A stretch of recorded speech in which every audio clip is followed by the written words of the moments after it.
Big Ange, he couldn't resist. Welcome back to Fog Football as Big Ange Postecoglou fired a dig at Rangers' 55th title win.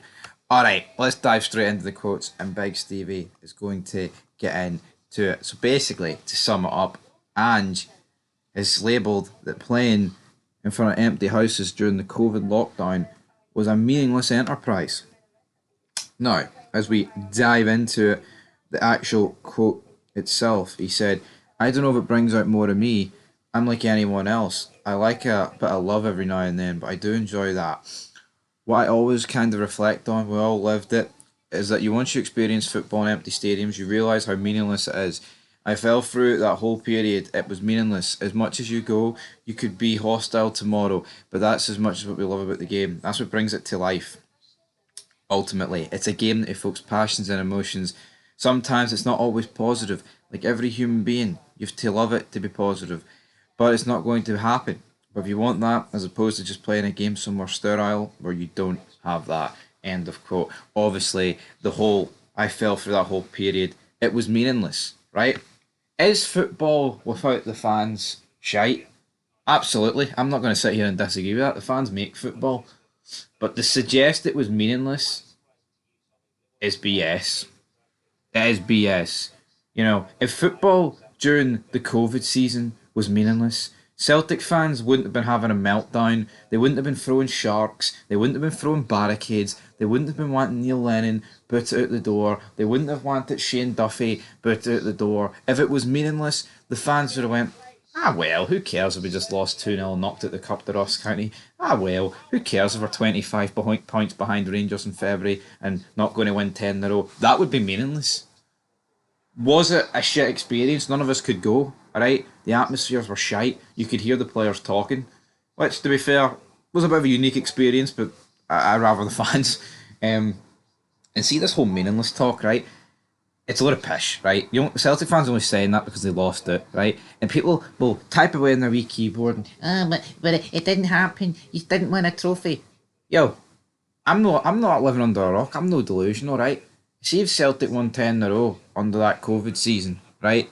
The same one that Rangers won 55. There would be Rangers fans on here, or at the time, pretending the exact same thing, that it didn't count because you won it with no fans and you won it with nothing, and there was no fans there. It doesn't matter. That's just the way this rivalry goes. That's just the way football goes. But the reality is, it wasn't meaningless. We all know it.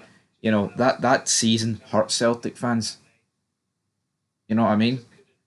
Like, say that season did have fans, and the past, say last season when Rangers lost the league, bottled it completely and utterly bottled it, and the treble the year before for Celtic. See if there was no fans in the stadium, would I be sitting here trying to pretend it was meaningless? Of course I wouldn't. It fucking stings. It hurts.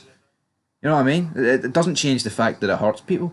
And that season hurt Celtic. Of course it did. Are you trying to tell me watching 39-year-old Jermaine Defoe turn Stephen Walsh inside out, Shane Duffy getting nutmegged by Connor Goldson at Parkhead, winning 2-0, that didn't hurt Celtic fans? To suggest it's meaningless is just fucking lies of the highest degree. So I'm not having it. I mean, I'm all for banter, and I'm all for people sitting here saying, oh, you got a title award at Fiasum, you won a title in front of no fans. But to suggest that it was meaningless is just utter BS. It's utter BS. Of course, it's meaningful. You know what I mean? Anyway, that's where we're going to leave it. It is what it is. Ideally, the COVID season would have been played in front of fans. You know what I mean? And I'm not going to hide away from the fact that Rangers probably benefited it from it because this team has a mental block, quite clearly. And until it wins another trophy with fans in terms of a league, that's always going to hover over us.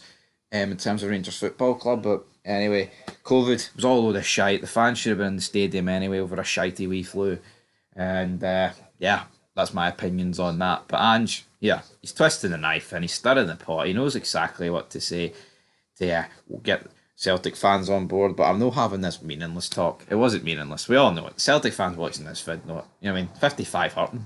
Chance to go 10 in a row. First team to do 10 in a row. And they didn't do it. So, yeah, if you're a Celtic fan and you want to comment that it was meaningless and it didn't hurt you, then you know what you are? Big fucking liar. Alright? Big fucking liar.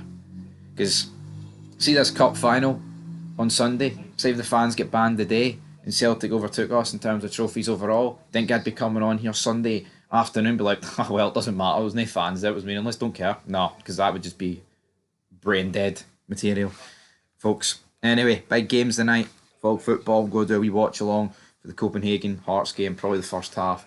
And then if you want to see the big one, the Battle of Britain, you check out Big Stevie Cool, 1872. I'll be there. Will you be there? Shots, super chats. I'm expecting a lot. Peace.